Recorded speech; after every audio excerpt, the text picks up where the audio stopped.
Hi, Gosha here. Today I want to talk a little bit more about energy and exhaustion past the video I recorded a few weeks ago, a couple of weeks ago, about burnout, because that just builds on it.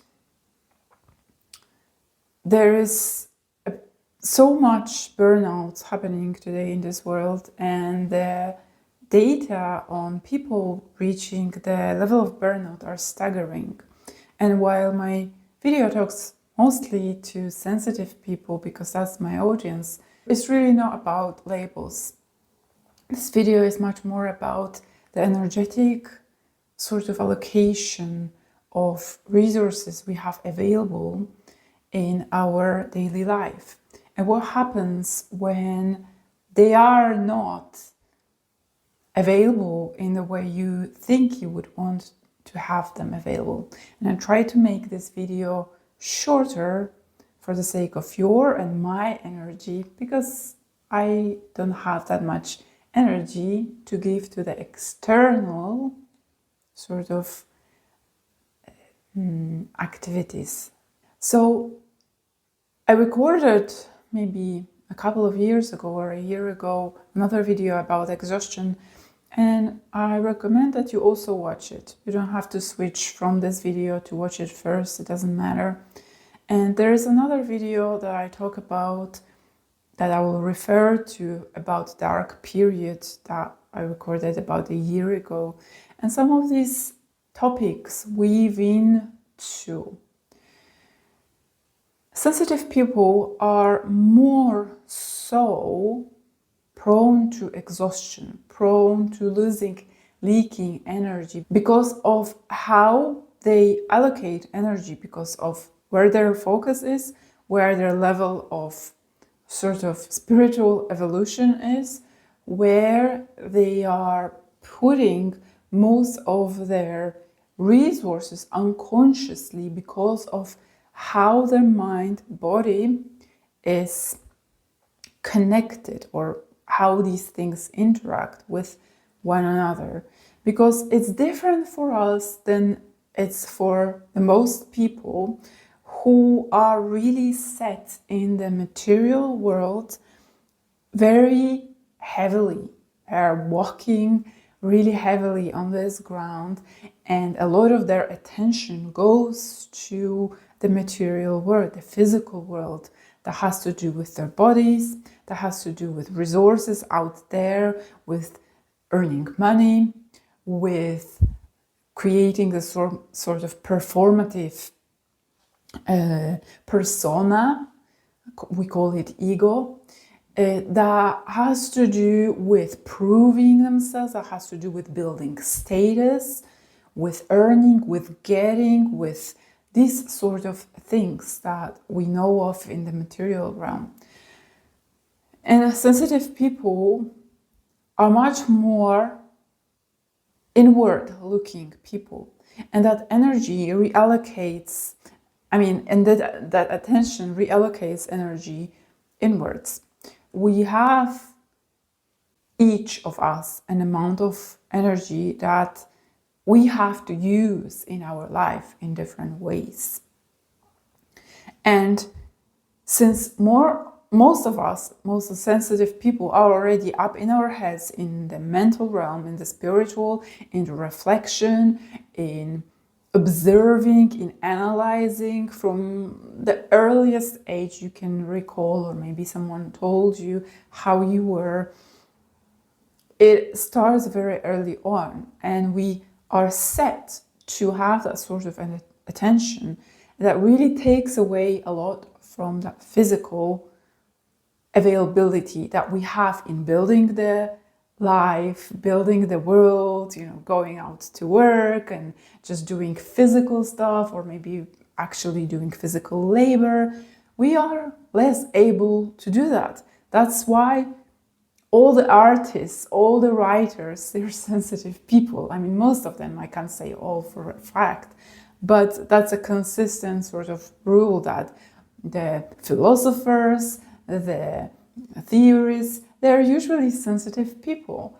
And that isn't a coincidence. We allocate energy in this sort of domain.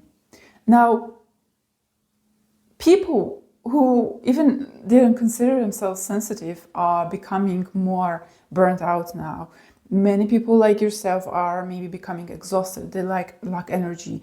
We don't have so much to give to work, to the relationships that we used to try to maintain, to performing to those masks that I just mentioned. And I talk a lot about this in the video about burnout.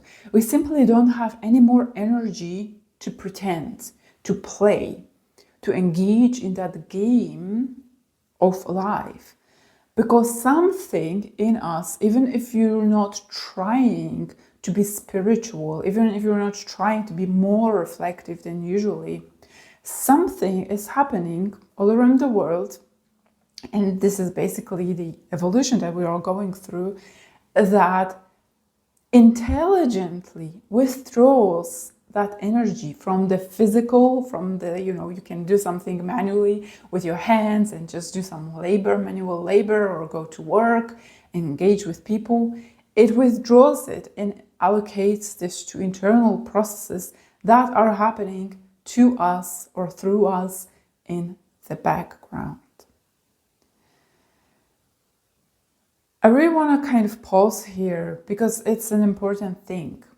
First of all, I mentioned things like the intelligence of your body, something that we in the West, we think of it as a flesh and bones, a bag of flesh and bones that's, is stupid. It just does these stupid things against our will. Yes, because our will is often attached to the ego, and our will often wants to do things. It wants to be active, it wants to build, it wants to create, it wants to earn money, it wants to prove itself. But the intelligent body, yes, intelligent and conscious body, we allocate those resources to the internal processes that are alchemizing something in you, that are processing, that are metabolizing something inside of us, that even with our conscious agreement is happening through us. And now it's happening at the collective scale, at a wider scale. Many people who have not been engaged in spirituality or internal processes are being burned out, are hitting the wall, are experiencing that fatigue, are burning out and feeling like, I can no longer go to work, I can no longer pretend, I can no longer give myself to these people. And all I can do is just withdraw. And as we do, we tend to come to use that sort of voice in our heads that trained us that there's something wrong with this, because the world wants us to be out there, wants us to be external. It promotes and rewards the extroverted way of being that has more of that physical stamina and access to the kinetic power in our bodies. But and therefore we tend to blame ourselves, we tend to shame ourselves. Now I cannot do all these things, what's going to happen to me? Oh, you're lazy, you tell to yourself. Oh, you should be ashamed of yourself, you can't even go and do that, you can't even do this simple thing, right? And there's this ego voice that tries to shame you and force you to, just act as everyone would want you to act, or as people have used to act. But there is no more energy available for that. And I just wanted to bring here the image of a tree that, I've been thinking about in the last days, that is very much similar in the way we act, and we are a part of nature. So naturally we can take all our lessons for life from nature. And the thing is that, I have been in this void period. I've been talking about this in my recent newsletter that I rarely send now, how I feel like I have descended into this dark void of no energy, of literally having those images of winter coming from my body, arising a lot. Images of death, images of darkness, images of snow, the frost, all these things are spontaneously coming to my mind. And because I'm engaged in various energetic processes and in internal alchemy, I've been working with creativity and sort of dissecting the sort of ideas of creativity, observing nature. So creative processes that people do are also the same that happen in nature. That's why we can really overlap these layers and learn a lot. So the images I've been having in this void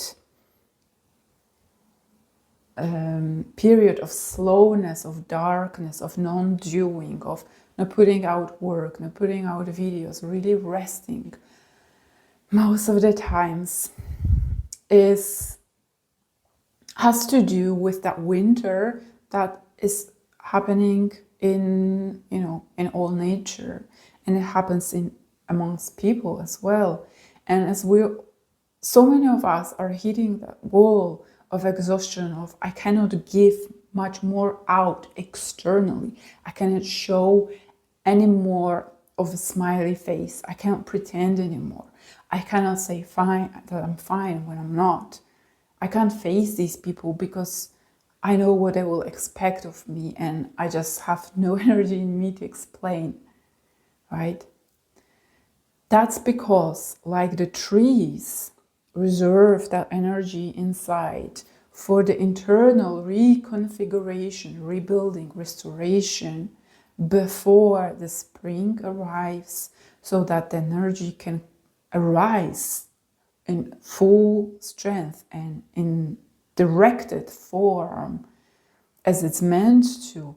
It has to withdraw, reallocate those resources to internal processes. That's why, people also with their ego are so annoyed when nature doesn't bloom, when it doesn't give fruit, when it doesn't, give beautiful flowers or leaves or whatnot to entertain us or feed us. But for it to be able to do it, it has to collect itself and repair.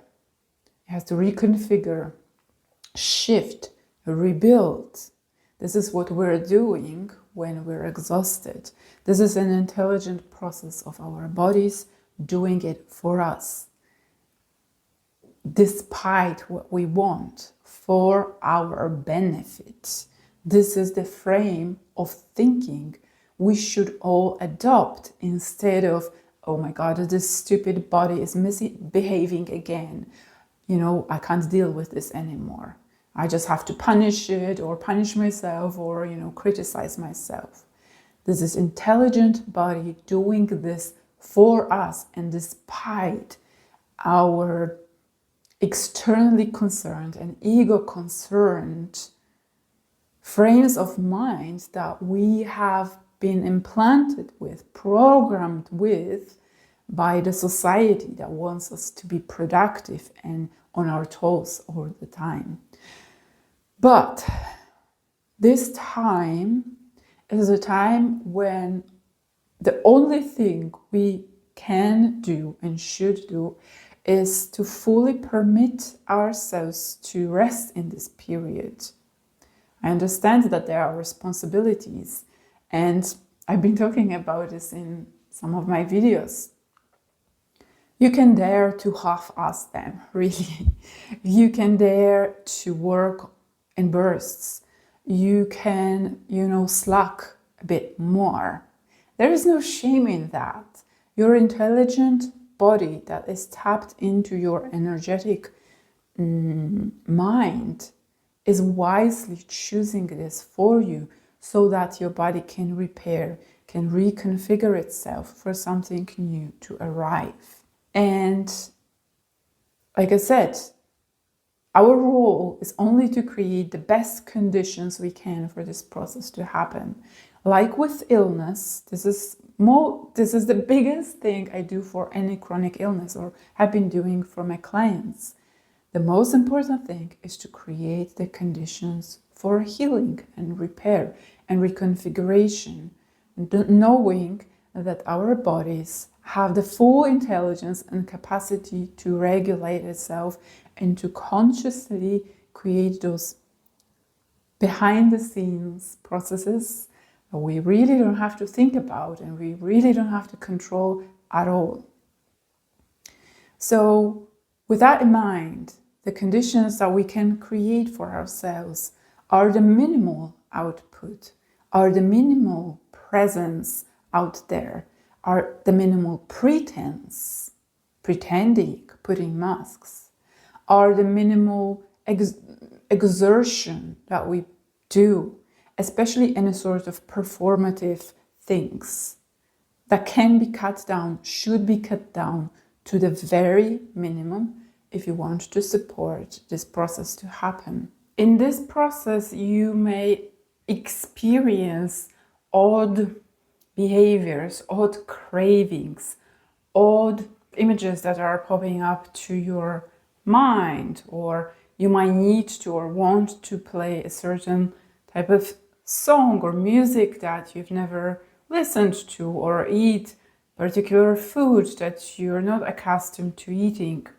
And I suggest that you withhold any sort of judgment or expectations about yourself, how you should be during this time, but let yourself be really curious and maybe let your body, those cravings, those needs that are arising, lead their way to nourish you in the way that are demanding, are asking you to, from those spontaneous cravings or needs or imagery that is coming up.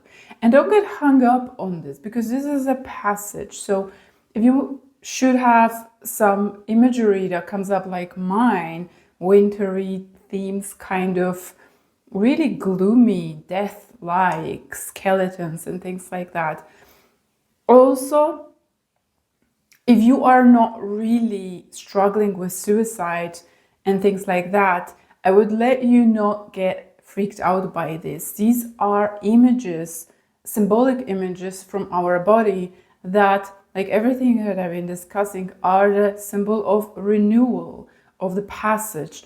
And what seems to be passing during those stages of void, of the winter that we go through during these times of fatigue and exhaustion, is our ego that is, falling apart, is maybe dying symbolically, and in some ways it is. That's why those images might arise. Unless you definitely struggle with, suicidal thoughts, of course, seek help of those that are licensed and certified in your area to support you.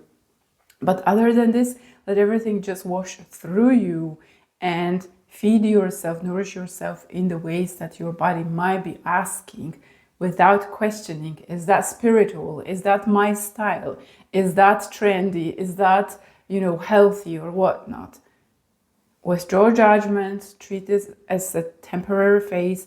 And when you get curious, you might actually notice that wisdom, that intelligence of your body in the hindsight, after you have passed some time and you see, I really needed to start eating that meat. I really needed to, take up dancing. I really needed to rest more, which is, part of the entire process. One of the ways I support myself is dancing. I dance a lot because it helps me embody what it needs to embody, energize myself, be with my body, be present, allow myself feel the energy, allow myself to be in motion that supports the movement, the passage, the shift of the energy to where it's supposed to go. Another thing is I wanted to talk about, and I will probably talk about some more about rhythm that we can create.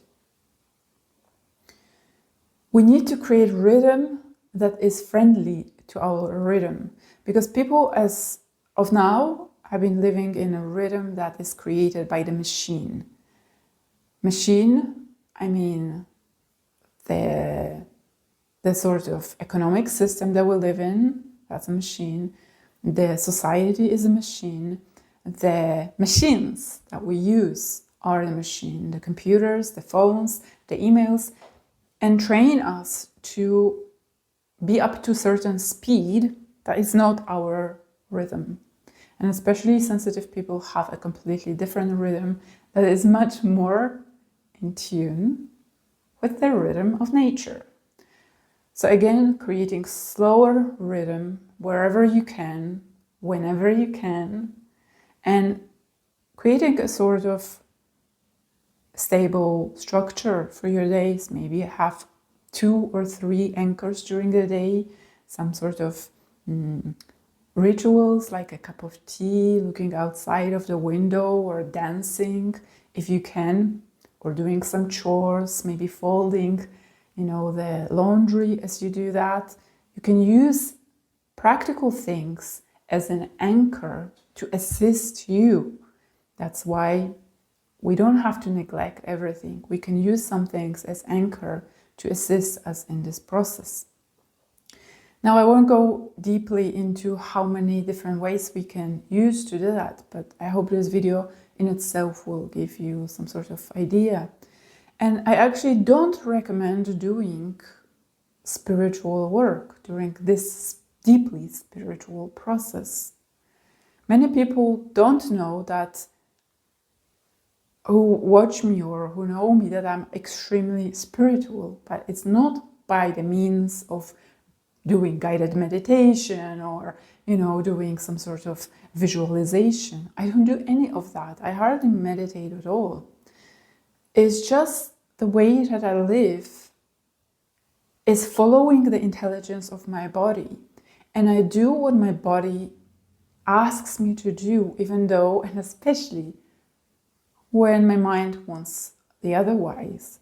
I try to make as many decisions as possible from the nudges that my body asks. What I will eat. Do I have energy for this? Do I want to do that? Do I feel like doing this? Or what do I feel? What do I feel my body wants to do now? As a result, I dance a lot. As a result, I rest a lot. As a result, I don't do the practices you would think you must do during this time. Actually, spiritual practices exhaust energy and fatigue a person much more. That's why the best are simple things like slow chores, slow rituals, physicalized things that anchor your body, that ground your body. Slow walk outside, or looking out the window at nature, or playing with your dog. These things are perfectly enough. Okay, I think I've said all that I wanted to say, all that I wanted to share, and I hope that gives you permission and compassion, especially to be with whatever is happening, even if you don't understand it. Try not to guilt yourself and judge yourself because you don't know why your body is behaving in a certain ways, why certain images are coming up, why certain urges are coming up, why all of a sudden your body needs this food or hates this food that you've always had. Trust it, for God's sake.